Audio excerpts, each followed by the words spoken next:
Good afternoon and thanks for joining us in this edition of 360 Degrees. And today we zoom on the regional councils that have been existing in Cameroon for the past 4 years and counting. We look at the socio-economic impact these regional houses have been able to create from December 2020 till present. And equally, we look at the outburst of the president of the Northwest House of Chiefs, who is indicating that the chiefs have been sidelined in decision-making as far as the Northwest Regional Assembly is concerned.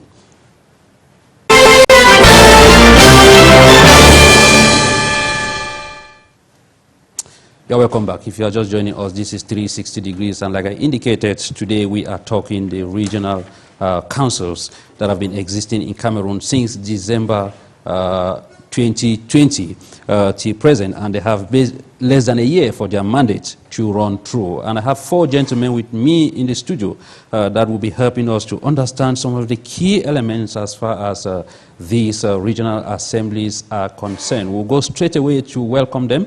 I'll start from my right, where I have MUA Patrick. MUA Patrick is a journalist. He is a Desk editor with the Guardian Post daily newspaper. You're welcome, Ma. Thank you very much, Hyncenth, for the invitation. It's my first time on this platform. I know it's been really difficult to respond positively to your previous invitations because, you know, some of us journalists will actually count hours. So for sure, weekends are usually very charged. I'm glad you are here today. And by you, I have Dr. EYONG. Dr. EYONG is a political analyst, and he's equally a traditional ruler. Subjects like this, his inputs will be very much expected. Doc, it's a pleasure to have you. Thanks very much, and to professionally add that I'm a town and regional planning engineer. Thank you. So the topic squarely falls within my domain of competence. Yeah. And so I will be trying my best to just say what the law says, of course, and give some caution of advice on what is expected when things like this come up. Thanks for inviting me, and greetings to the other members of panel. Thank you so much. And my extreme left, I have Mr. NTANG Julius. Mr. NTANG Julius is a peace and development practitioner. Julius, this is your second time here. It's always a pleasure to have you here with your inputs to edify Cameroonians on key issues. A pleasure to Hyncenth. I'm privileged to be here again for my second time to participate in edifying Cameroonians on what the regional councils and assemblies have been able to do for the past 4 years. Yeah, so it's very important, and thank you so much for the invitation. Thank you. And by my nearest left, I have Honorable UJAMBENG Stephen, member of the Northwest Regional Assembly and CPDM section president. He was here last week, and he's here again because of the topic we have. He is a member of the House, and we are privileged to have him, and he'll be giving us all the crooks, everything that involves or that the House is dwelling on. Honorable, you're welcome. Thank you so much, Mr. Chia, for inviting me. I am so happy to be here again once more to discuss with very learned Cameroonians. I want to say hi to Dr. EYONG. I want to say hi to Mr. MUA and my brother Tang. And hi to televiewers. It's a pleasure being here once more, and I think that the topic is so challenging. Watching what is going on social medias and people talking here and there, it's important we come and beef up something to it which can shape their talking, and we better up our residents so that we can move together as a united people.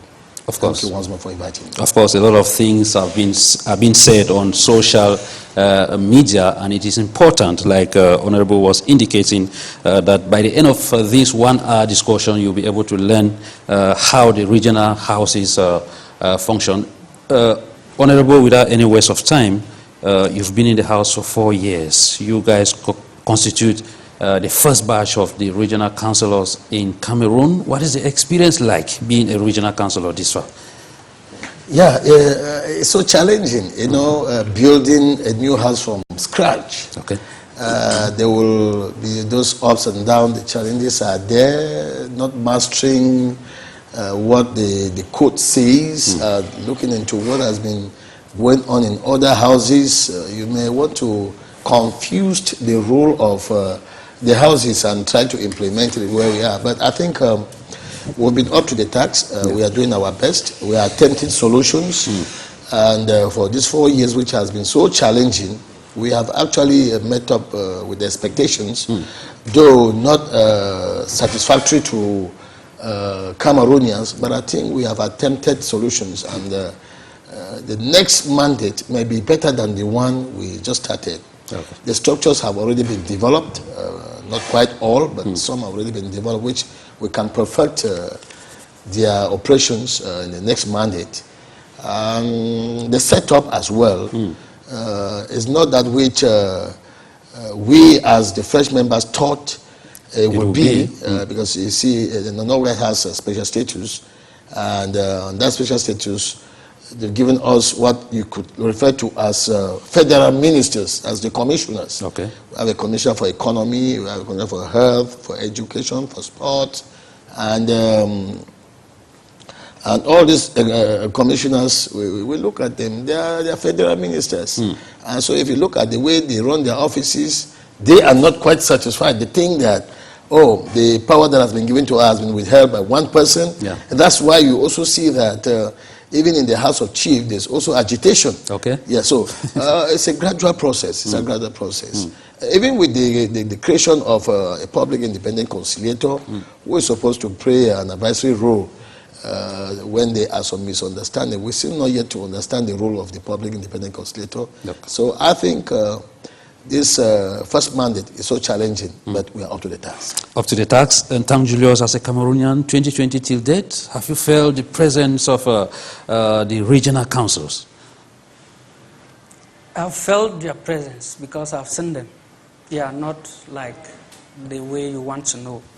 Yeah, the regional councils and assemblies, as Honorable Riley said, I usually refer to the pioneer regional councillors as the guinea pigs.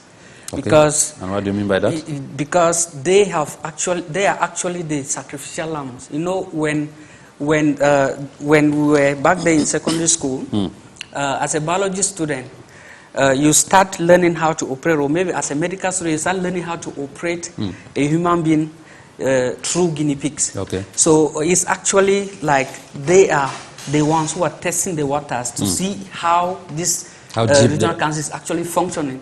So there are a lot of difficulties.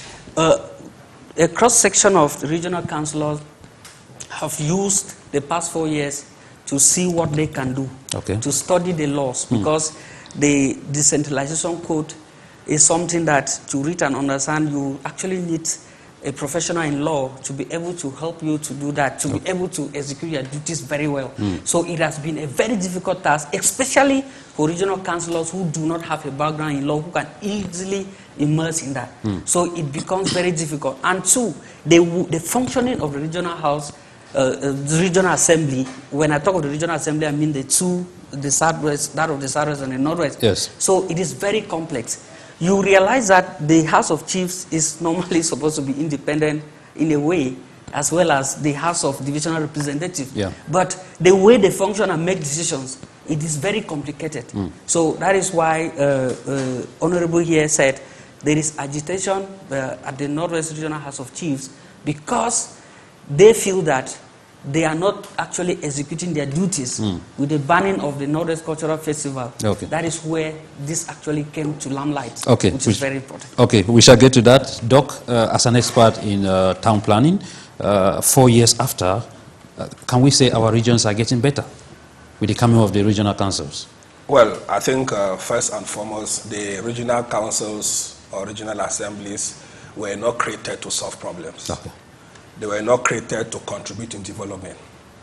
They were created to fulfill a constitutional provision and to help give some powers to some few persons that they thought could help them. Is that your reading, or that is the actual context of that is for which they were created? That is the context. Okay. That is the context.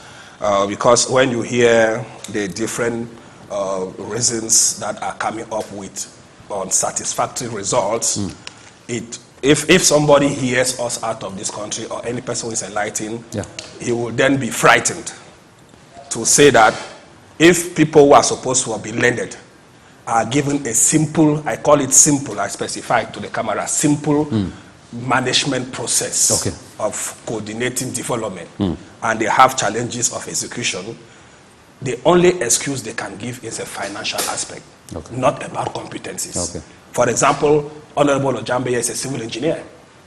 If they have construction aspects in the Northwest region where he's a councillor, for example, I don't see why it's supposed to be a problem for him to execute. That he will need 4 years to learn how to do that. If you take the president of the Regional Assembly of the Northwest, he's a seasoned medical doctor who has been mostly in administrative positions.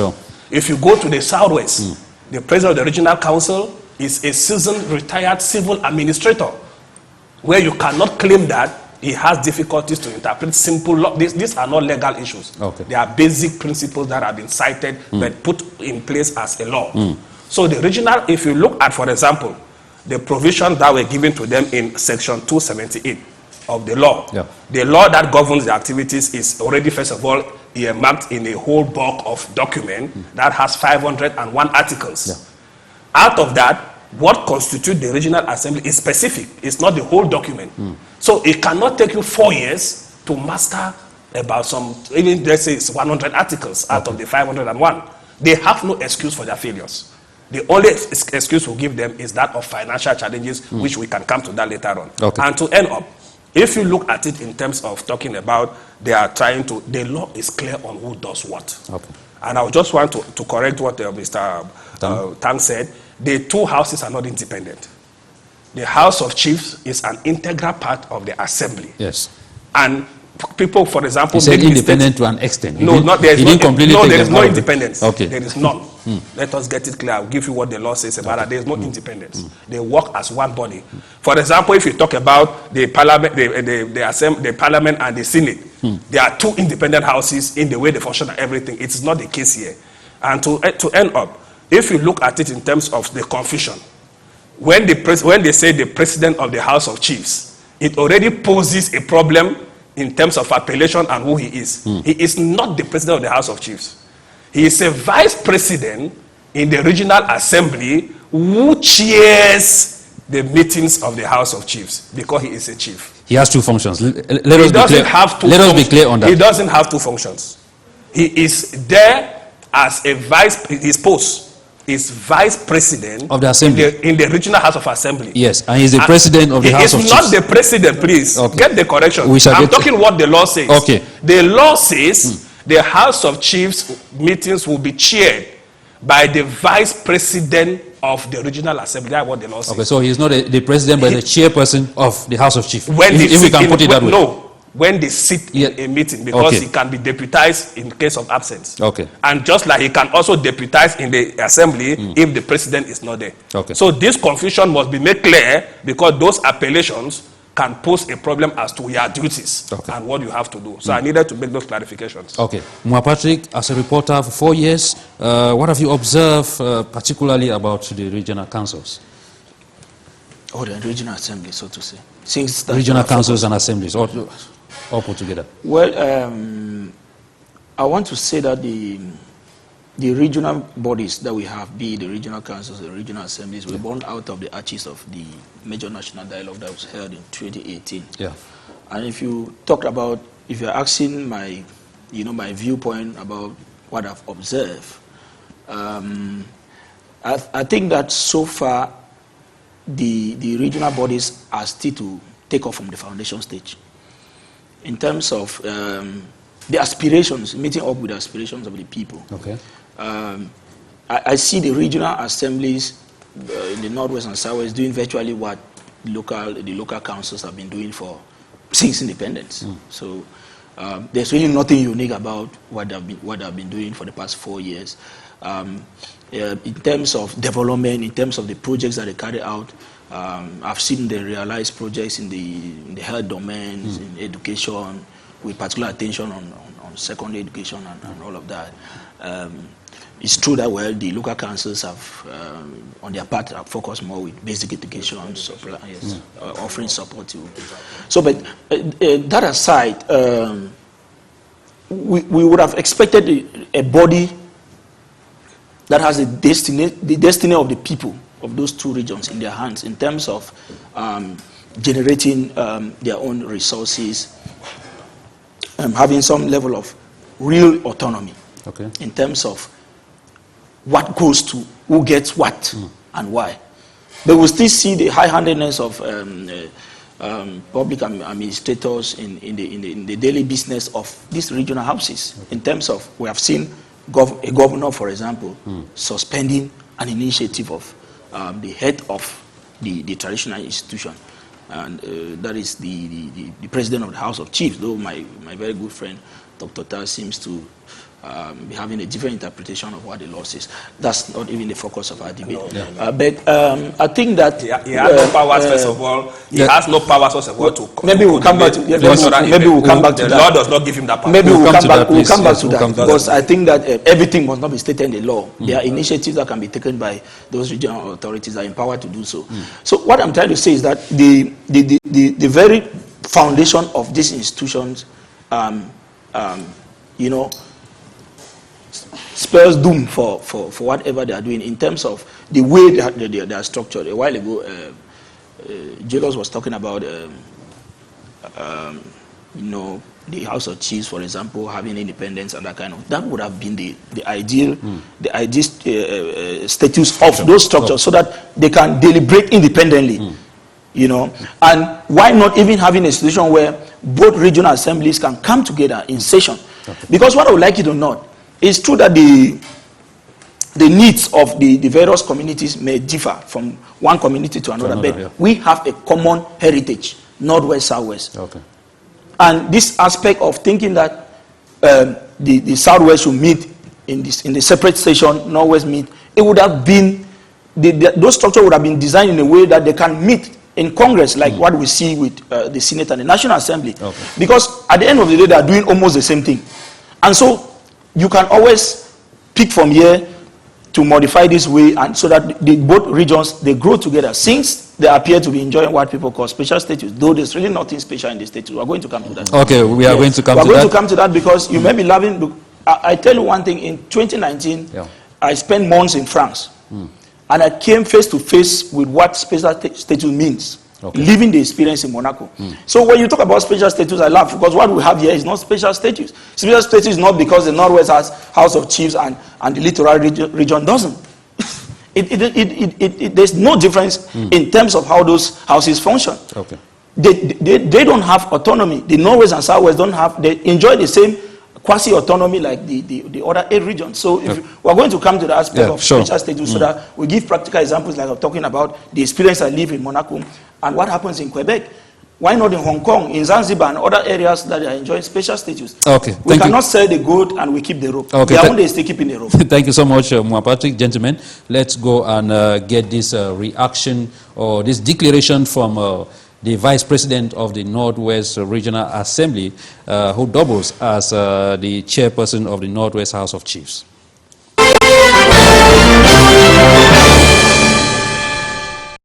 It is saddening to note that we have been bundled here for ridicule and our status as traditional authorities threatened. I crave your indulgence to present to you how our institution is functioning for 4 years into our term of office. 1. As provided by the law cited, as provided by the above cited law in its section 352, the Executive Council is supposed to be the executive organ of our region. This provision of the special status is neglected, and only the President is the executive as in other regions. Section 30506. 2. Our house is one of 2 houses of the Assembly.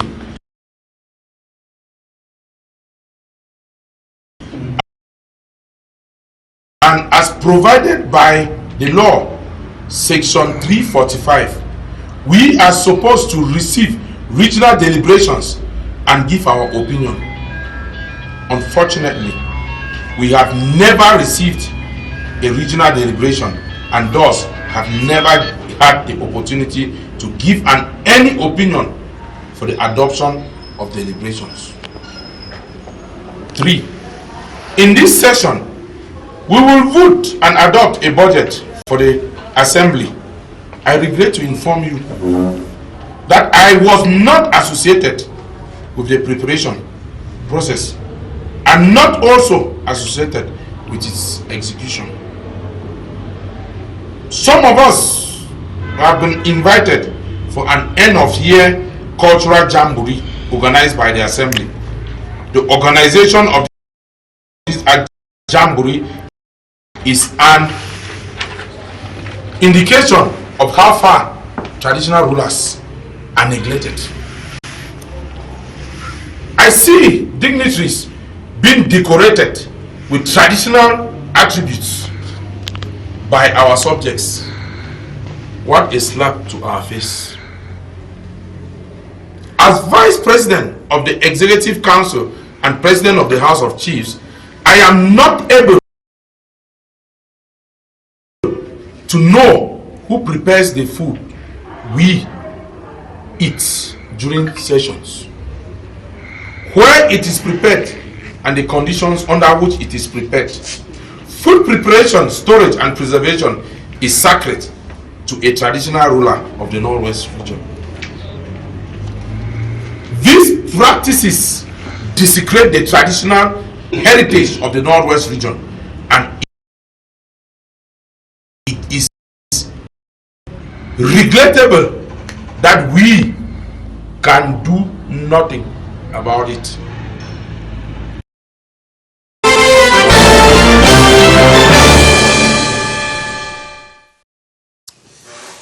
You are welcome back. If you are just joining us, this is 360 degrees, and if you wish to participate on our talking points, there is a number on your screen. You do that through WhatsApp and SMS. Go straight to the point with your messages. If you make them lengthy, we will not be able to take them. Do not call, please. Let's go to Honorable UJAMBENG. I want us to begin with the said section 352 of the Statutes of the Regional Council. What is wrong that the chiefs feel, or the Fons feel sidelined? Well, I have seen this video trending on social media, and I think that it doesn't give a good look for Republican values, because the Regional Assembly has the public conciliator, whom we can refer to in terms of challenges, or where we think that there's a crowd on our right. He comes in as an arbitrator to look at the situation. Taking internal issues and make them public like this doesn't actually give us a positive look to a society. Okay. Let me first of all start by what you've just asked is in line with what Dr. EYONG was saying. Yes. And I think this is where I said the Regional Assembly, we are still attempting solutions and to master the new structure that has been given to us. Number one, separation of power. Yeah. We must understand that power has been given to, executive power has been given to Professor Angwafo, who is the President of the Regional Assembly and President of the Executive Council. That is clear. It is clear. Yes. Though, to come out with that word Regional Assembly, where Mr. MUA was talking about, yes, special status given to the Anglophones. Now, it is on that basis where the House of Chiefs was brought in to create an assembly. So we now have what we call the House of Divisional Representative, which is Executive Council. Yes. And the President is Professor Angwafo, with a vice who is His Royal Majesty Yakum Calvin. Now, the President of the House of Chiefs is who? The Vice President of the Executive Council. Yes. Now, when both houses are meeting, it becomes an assembly. Yes. And there is a President of that assembly, who? Professor Angwafo. This is very clear. We know when you are a vice president, you assume responsibility that has been given to you, specific responsibility that has been assigned to you by the president. He can dictate signature with specific assignment. If the president of the House of Chiefs and the vice president of the Executive Council, His Royal Majesty, thinks that his powers have been clouded or have not been given to him, it is not an issue on social media. I think he was not talking on social media. Yes, he was not talking on social media. He was during the General Assembly. He only went on social media. We are talking, the Fons just talked about the sacrilege of the TARH food they prepare and give them. They don't know who prepared it. Yeah, we shall get to the that. House of Chiefs is a sacred court where they meet and discuss very confidential. How could secrets in the House of Chiefs be brought to the public? I'm not sure that His Royal Majesty took it to social media. No, permit me. There's still what we call about the legislative power of the regional assembly. Okay. It is still given to the president of the regional assembly, Professor Angwafo. He is the only person, I mean, the power has been given to him.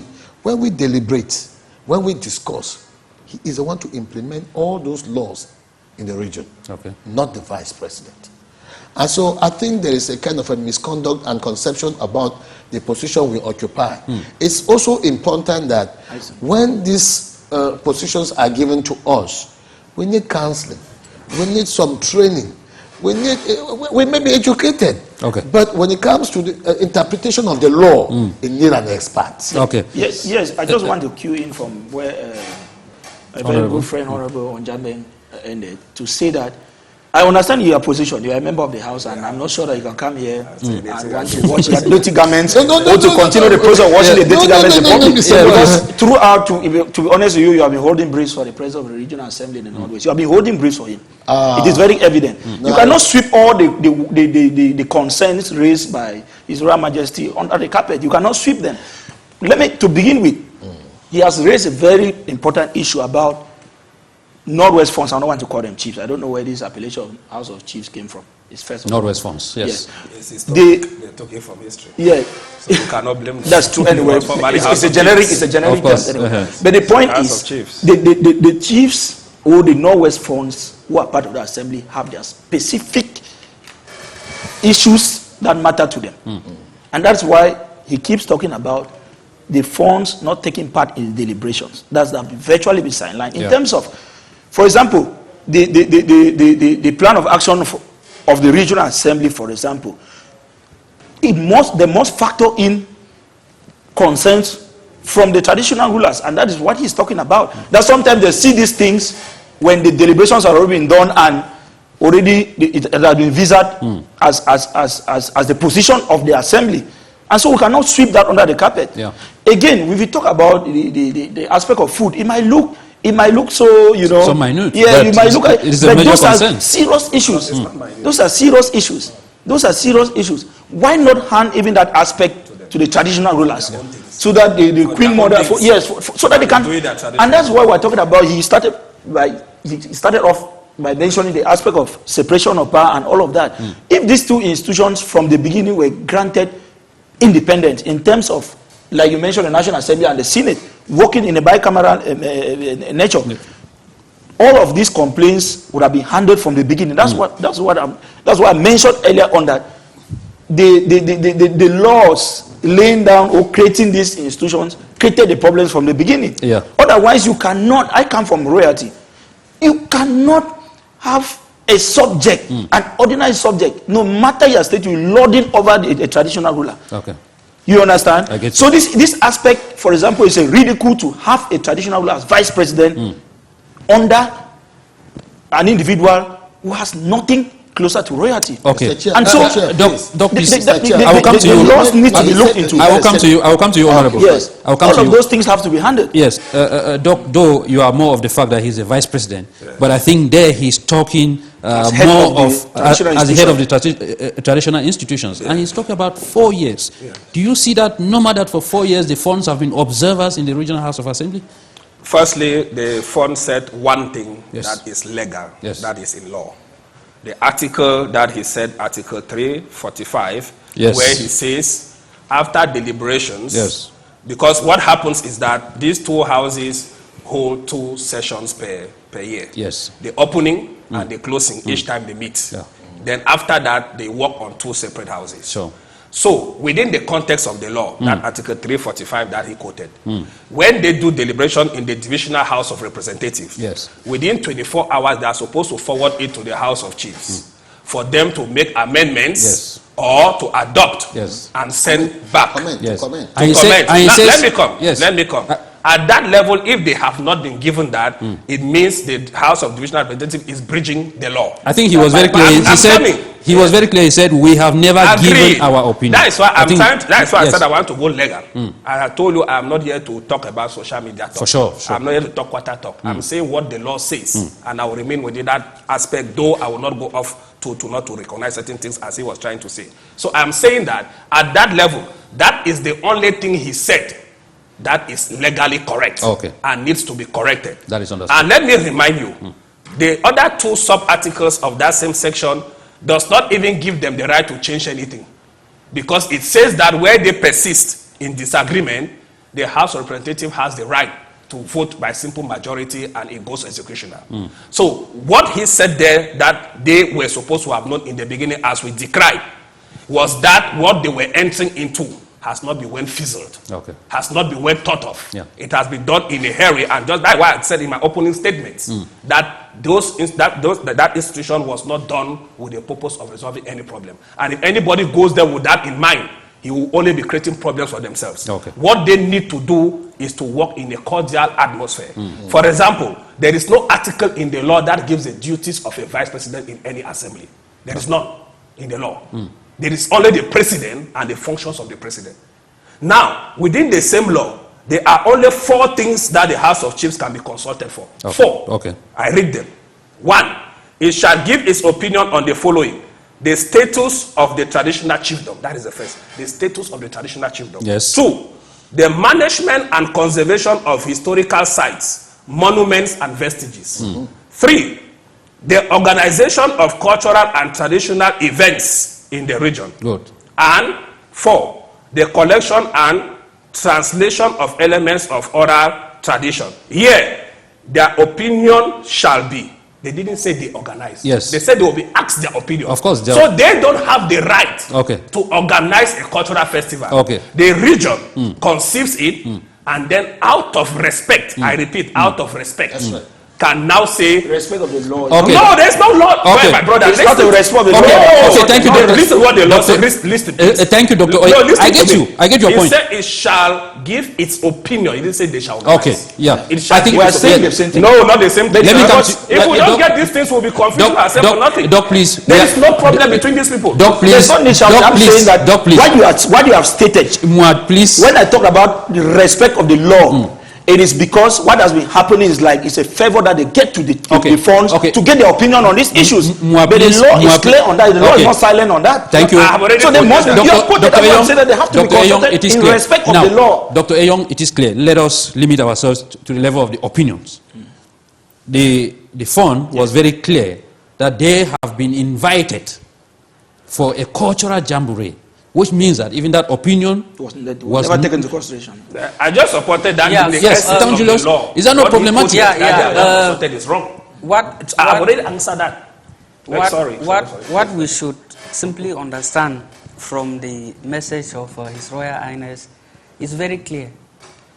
Dr. Oyong have read out the law, and it's very clear that Yes. they are supposed to be consulted, especially on matters of tradition. Exactly. We need to understand very simple. If you check very well, you realize that if you go to the Regional Assembly website, you will click and see what the House of Chiefs have been able to do. The 2 cultural festivals that they were invited, they have been placed on the website as if they are the ones who organize the website. Okay. The festivals. Unfortunately, he is declaring that Publicly. they were invited. But in the website, it depicts that they were the organizers. Okay, they were part of the organization. Yes, so it is problematic at that level. So what he's sounding clear, and that we should understand, we shouldn't argue about it, that they are supposed to, their opinion is supposed to count when it comes to matters of tradition, chieftaincy, and whatsoever. Yeah. But that has not been done for the past 5 years. It is very simple. Dr. Ojong equally mentioned that the law says, yes, sorry, Dr. Ojong. So they are supposed to give their opinion on deliberations. But if there is disagreement, the Divisional House of Representatives can simply overturn everything with a simple majority vote, which simply tells a common man that their opinion cannot count if there is personal interest somewhere around the Divisional House of Representatives. So these are things that we need to know. The problem here is not actually what they have done, what they should do.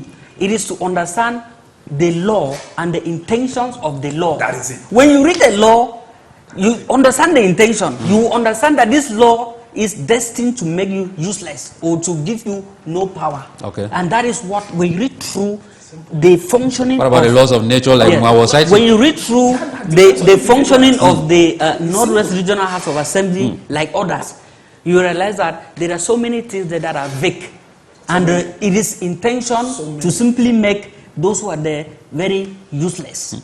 So you talked about projects. I'm telling you, the Northwest Regional House of Assembly and the South Regional House of Assembly and other regional council, they have executed thousands of projects if you accumulate them. Okay. Go to the Northwest. The Northwest House of Chiefs have rehabilitated and constructed close to 28 palaces in the whole of Northwest. Okay. They have been doing a lot. But what I want to say is that these projects, most of the times, are executed with no impact.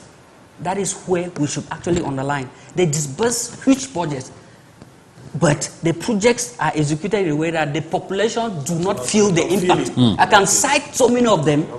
Rehabilitation of roads. For example, the Peace and Development Initiative of the House. You realize that they have been doing a lot of projects when it comes to road construction, recruiting volunteers, but most of those roads that have been constructed, if you go to Boyo, you will see the roads, they are in the same state that they rehabilitated because they have been destroyed. So the problem is the impact of the project, not that money is being pumped in, but that money is not, the impact of the money is not fell in the ground. Okay. The laws to what they are supposed to decide as a house, the laws actually hang them in most instances, like what we are seeing now. It's because of the laws. They are not really clear. Yes, thank you. Honorable, you wanted to react to what MUA was saying. I promise giving you the mic. I'm giving you the mic now to I see my brother so agitative on this issue. I think it's a very sensitive topic which we have to be very careful with what we say out there, yes, because I can orientate the people in a very different manner. My brother, Mr. MUA, accused me of always protecting my president. It is my duty. It is my duty to protect the president of the Regional Assembly. It is the duty of every member of the Regional Assembly to protect the president. It is the duty of the vice president, who is the Fons, to protect the president of the Regional Assembly. What my brother is saying here is true. We've actually carried out a lot of projects called PDI. Most of these projects are in the villages in a community manner. You know what used to exist, they call public work department. Yes. Yes. This is the way we are trying to bring back that spirit to work. So the Regional Assembly is doing quite a lot. But for the fact that we also still have challenges, because the challenges we are talking of is a crisis. You see, some areas are benefiting, some are not benefiting. Okay. They don't benefit because some areas have been classified green zone, yellow zone, and red zone. And so you see that the budget now ends within a particular area and then another area suffers a lot. I don't think that was the spirit in which the Regional Assembly was created. We are in a crisis. We must do everything possible that whatever can benefit all the people in the region, whether it is green zone, yellow zone, or red zone. Okay. Now, let me quickly come back to the point which my brother mentioned here. You should not forget the fact that Professor Angwafo is a prince, and the prince of Mancon. Sure. And yes, and he knows how to respect his father. Just imagine. But all the presidents will not be prince. But that is what I'm. The point that I raised is that I'm coming to have instances where the president, like in the Southwest, we are the president and the prince. We are responsible people. Yes, we are. I'm drawing your attention to the fact that you said you are a prince. To make you also understand that besides the fact that He is a professor. He is the president of the regional assembly, the president of the regional executive council. He is also a prince. Okay. And so he knows how to give respect where honor is due. Okay. Now, where I think the president of the House of Fons is this: we have a public independent conciliator. Yes. Maybe where he didn't get it right. Please. A phone will not air. Permit me, sir. We are Sure. not talking about administration. A phone will not air. What the phone is talking about, we are not talking about administration. Yes. Now, what the phone would have simply done is that he would have, maybe administration is written, right? He himself is an administrator. That's what I'm saying. He would have written to the president, outline some of those areas where he thinks that the president is not respecting. He's supposed to do. And if he write in 2 or 3 cases and the president is unable to react, he has a right to consult the public independent consultant who is put there to arbitrate between both. Yes. Now, there is also another weapon which the president of the House of Chiefs was supposed to do. You know, there's what they call the checks and balances of the regional assembly. The regional assembly has that power to impeach the president, yes, or any member of the executive council if that person goes against what the law says. And so I think not when the CPDM is in their majority. Of course, yes. So the president of the House of Fons, try to learn honorable. Yeah, please. This is a very sensitive topic. Yes. Yeah, and when we want to bring out the insight, just allow me elaborate well so that the audience out there can understand. So we are saying that if there are some flaws in the administration of Professor Angwafo, so think the phone, administration is written. There's also the representative of the state, who is a governor. Okay? So there are a lot of opportunity to see into the differences of the administration so that clarity can be brought for peace to reign. Okay. Thank you so much. MUA, the president of the House of Chiefs, things have been going the way he has cited. He has been silent for a very long time, 4 years, and they are getting to the end of their mandate. Is he not at this point playing point-to pilot where you say, okay, if by the end of the mandate nothing is achieved, you know those to blame? No, I think my own reading into what transpired during the budget session in December of last year is the fact that the message was clear that I've had enough. Okay. Because even when Honorable Njame talks about using the various instruments to bring to the fore the ordeal or what he has been going through in terms of being silent, all of that, I'm not sure that we can say here with certainty that he didn't exploit those avenues, because sometimes you don't expect that if at all he wrote to the public independent conciliator, you don't expect that such a very sensitive document would have gone to the public.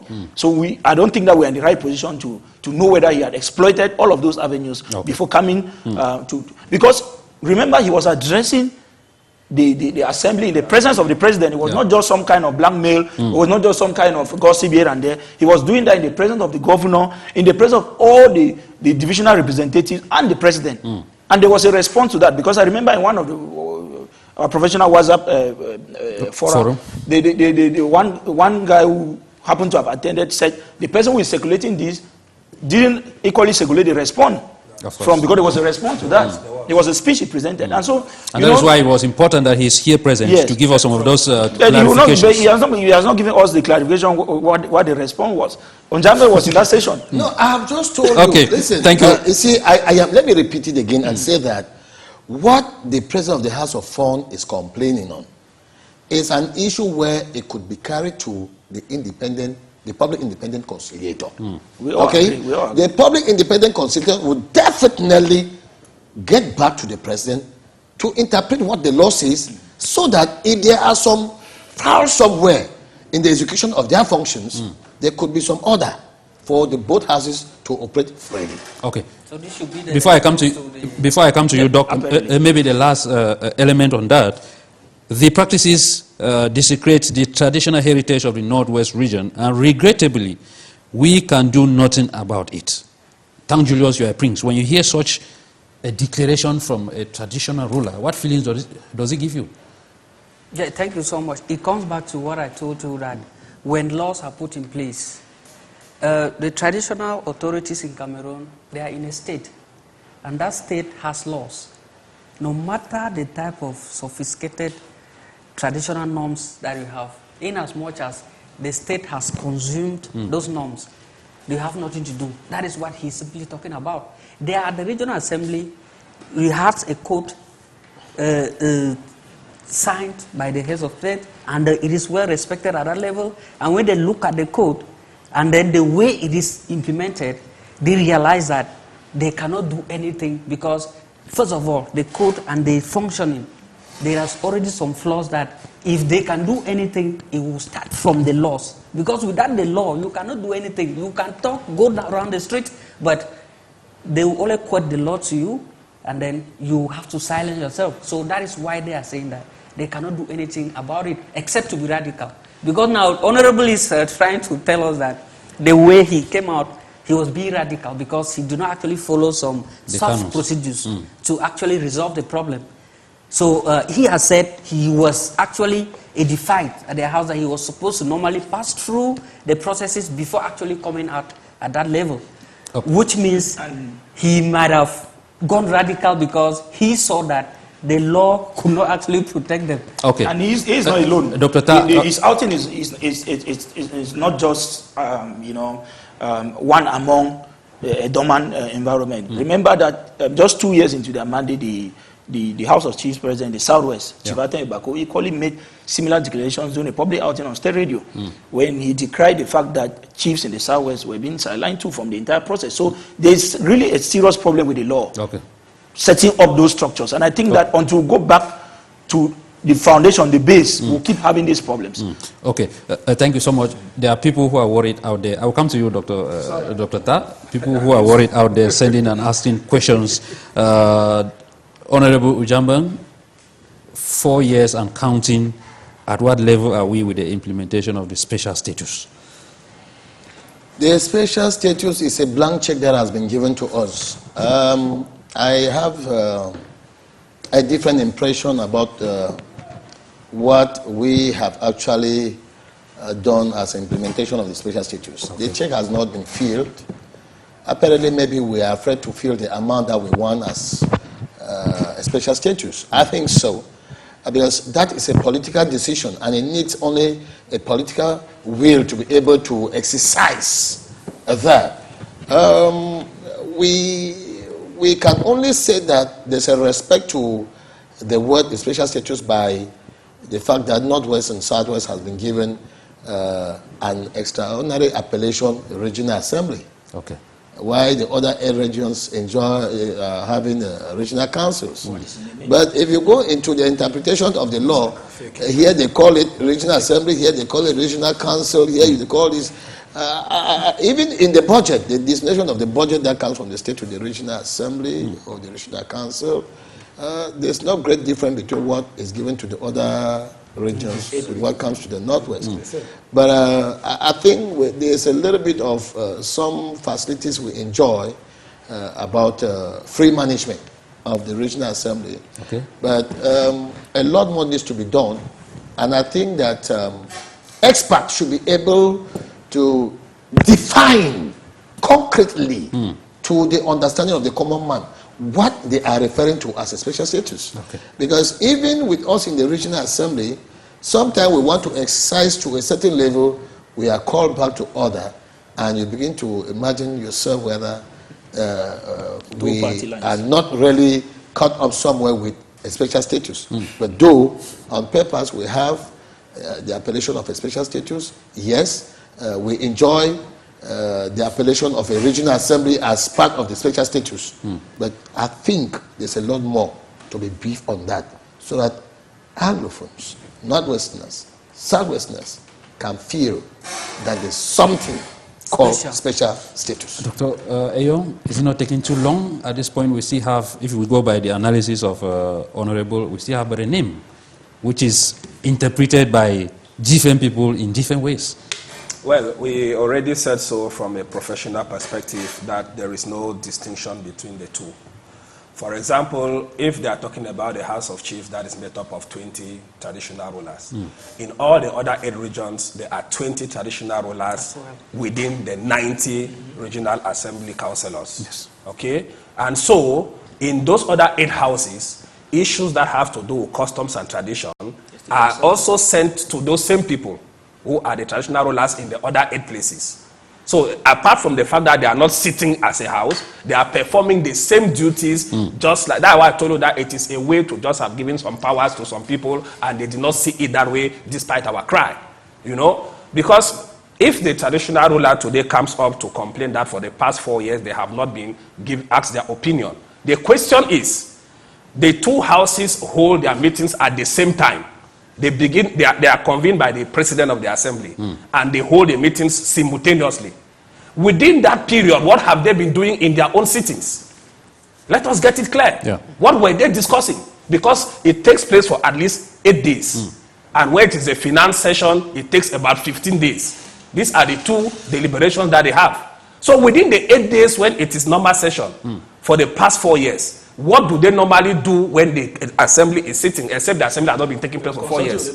Exactly. Thank you. The second case, when it is a finance session, they used to sit for 15 days. Yes. How could they have been sitting for 15 days for the past 4 years without them receiving the documents or the decisions from the House of Representatives? So that is why I said that there is a whole funny story about the whole thing. And so these issues have to do with the relationship between people. The same time that a festival was reviewed in the Northwest, it was done in the Southwest. And this came up because the vice president, the chairperson of the House of Chiefs, cried out early enough, several years behind, and a working relationship was created. And so they are now pulling on to an acceptable level, because I don't want to say it is okay, an acceptable level. Yeah. You know, in this country, when they give you a position and they make you the head, any person that is under you can only benefit if he collaborates with you. And that is why I told you that there is something wrong somewhere. If you hear, for example, Honorable Jambe saying the things he's saying, he will say certain things when we are out of here. But he is rightfully doing what he's supposed to do. No, I say thank you. I am coming, please. Thank you, Honorable. I wanted to... Yes, try and land, please. Yeah. We don't have much time. Yes, so that is why I'm trying to say that in terms of this regional assembly issue, the regions were not created for development. If people are expecting them to do symbolic development that will be visible, we will be missing it all and we'll be blaming them. And lastly, they don't have any excuse in terms of execution. They have an excuse in terms of money. Any other thing that they say, they will be telling us that they didn't go to school, whereas all of them went to school. Thank you. MUA Patrick, your last word in less than 20 seconds. No, please. We have already agreed that the special statute is just an empty shell. To me, it's a loud-sounding word for nothing. In terms of dividends of the special status of 4 years, the people of the Northwest and Southwest are still to enjoy the dividends of special status. We cannot dive into the special status aspect because we are short of time, but I think that we really need to redefine what special status means, because in terms of concrete happenings on the ground, there's nothing special in the Northwest and Southwest. Thank you so much. Thank Julius. Less than 15 seconds, please. Yeah, it is so very well important to understand that the regional assemblies, they have been doing a great job, yes, but there is a lot to be done when it comes to the function in the laws, what actually permits them to do, because the representative of the state should not be able to overturn a decision actually taken for the benefit of the people. Thank you, Honorable. Let me give you the last 10 seconds of this program, please. Thank you so much. I want to take this opportunity to extend warm regards to Professor Fuangwafo, the President of the Regional Executive Council, His Royal Majesty Fons Yakum Kevin, the Vice President of the Regional Executive Council and President of the House Chief, and my very good friend, the President of the Regional Assembly Southwest, NTANG. Thank you, Honorable. We keep on fighting, we keep on putting in our best, though our best is not the best, praying that the special status and the next mandate may be better than it is this year. The next mandate will be better than this, and it is here that we draw the curtains of this program. If you miss out on anything, rebroadcast is on Wednesday at 10:30 p.m. Until we meet again next Saturday at 12:30, stay blessed.